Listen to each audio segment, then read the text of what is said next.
This is GPS, the Global Public Square. Welcome to all of you in the United States and around the world. I'm Fareed Zakaria, coming to you from New York. Today on the program, I have an exclusive interview with President Biden's National Security Advisor, Jake Sullivan. We talk about Russia's war in Ukraine, threats from China, and America's role in a new world. And it is GPS's birthday. This week we mark 15 years of the Global Public Square. It's astonishing how much has happened in a decade and a half. And we will bring you the highlights. Can't be afraid. But first, here's my take. As I was following Turkey's recent general election, I was stunned to hear one of the country's top officials, then Interior Minister Süleyman Soylu, speaking to a crowd from a balcony. Jubilant, he promised that Erdogan would wipe away whoever causes trouble for Turkey, and that includes the American military. He declared earlier that those who pursue a pro-American approach will be considered traitors.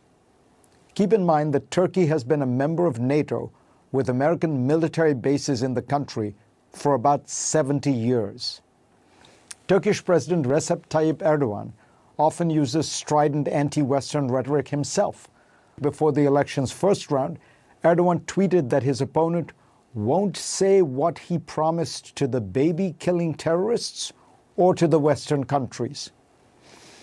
Erdogan may be one of the most extreme representatives of this attitude, but he is not alone. As many commentators have noted, most of the world's population is not aligned with the West in its struggle against Putin's invasion of Ukraine. And the Ukraine war itself has only highlighted a broader phenomenon. Many of the world's largest and most powerful countries in the developing world are growing increasingly anti-Western and anti-American.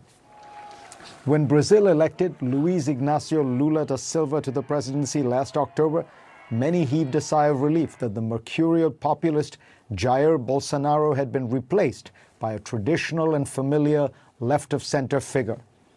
Yet Lula has chosen to pointedly criticize the West, rage against the hegemony of the dollar, and claim that Russia and Ukraine are equally to blame for the war. This week he hosted Venezuela's President Nicolas Maduro, whose brutal reign has led millions to flee his country. Lula lavished praise on the dictator and criticized Washington for denying Maduro's legitimacy and imposing sanctions on him. South Africa's President Cyril Ramaphosa had a reputation as a practical, business-friendly moderate who has strong ties with the West. But South Africa under him has veered closer into the Russian and Chinese orbit. The country has refused to condemn the Russian invasion of Ukraine, has hosted the Russian and Chinese navies for joint exercises, and now stands accused by the United States of supplying arms to Russia, allegations that South Africa has denied.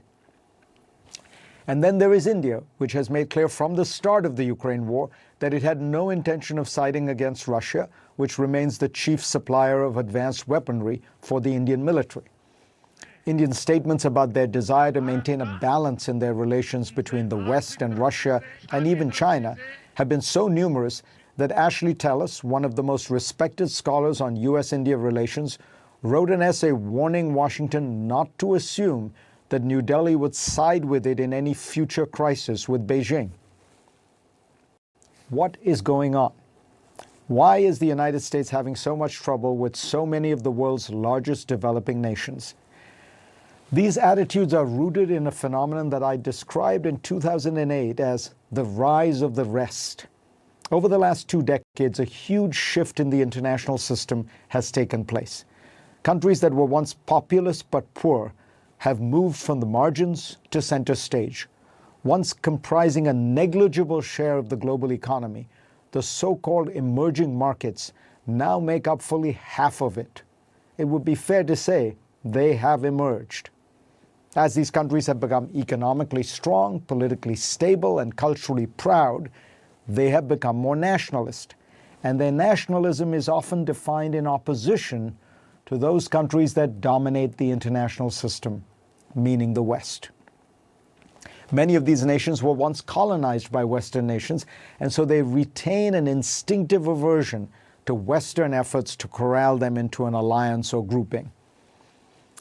Reflecting on this phenomenon in the context of the Ukraine war, Russia expert Fiona Hill notes that the other factor in this distrust is that these countries don't believe the United States when they hear it speak in favor of a rules-based international order. They see Washington, says Hill, as full of hubris and hypocrisy. America applies rules to others but violates them itself in its many military interventions and unilateral sanctions. It urges countries to open up to trade and commerce while choosing to violate those principles when it chooses. This is the new world. It is not characterized by the decline of America, but rather the rise of everyone else, as I wrote in 2008. Vast parts of the globe that were once pawns on the chessboard are now players and intend to chart their own, often proudly self-interested course. They will not be easily cowed or cajoled. They have to be persuaded with policies that are practiced at home and not just preached abroad. Navigating this international arena is the great challenge of American diplomacy today. Is Washington up to the task?